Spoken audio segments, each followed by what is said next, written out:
ಒಬ್ಬ ಮಹಿಳೆ ತನ್ನ 8 ವರ್ಷದ ಮಗಳ ಜೊತೆ ರೈಲಿನಲ್ಲಿ ಪ್ರಯಾಣ ಮಾಡುತ್ತಿರುತ್ತಾಳೆ. ಪ್ರಯಾಣದ ಸಮಯದಲ್ಲಿ ಇಬ್ಬರು ಕೂಡ ಪುಸ್ತಕವನ್ನ ಓದುತ್ತಿರುತ್ತಾರೆ. ಪಕ್ಕದಲ್ಲಿ ಕೂತಿದ್ದ ತಾತ ಅವರನ್ನ ಸೂಕ್ಷ್ಮವಾಗಿ ಗಮನಿಸ್ತಾರೆ.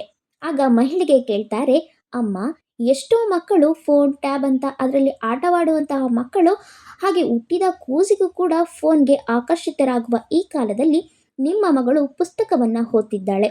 ಇದಕ್ಕೆ ನಿಮ್ಮ ಯಾವ ಮಾತುಗಳು ಇವಳಲ್ಲಿ ಬದಲಾವಣೆ ತಂತು? ಆಗ ಮಹಿಳೆ ಸಮಾಧಾನದಿಂದ ಉತ್ತರಿಸುತ್ತಾಳೆ, ತಾತ, ಮಕ್ಕಳು ನಮ್ಮ ಮಾತು ಕೇಳುವುದಿಲ್ಲ, ಬದಲಾಗಿ ನಮ್ಮನ್ನ ಅನುಸರಿಸುತ್ತಾರೆ ಎಂದು.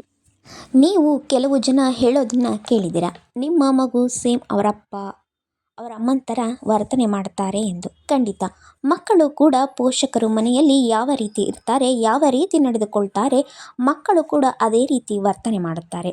ಹಾಗಾಗಿ ನಾವು ನಮ್ಮ ಮಕ್ಕಳನ್ನು ನಾವು ಸೂಕ್ಷ್ಮವಾಗಿ ಒಳ್ಳೆ ನಡವಳಿಕೆಗಳಿಂದ ಬೆಳೆಸೋಣ.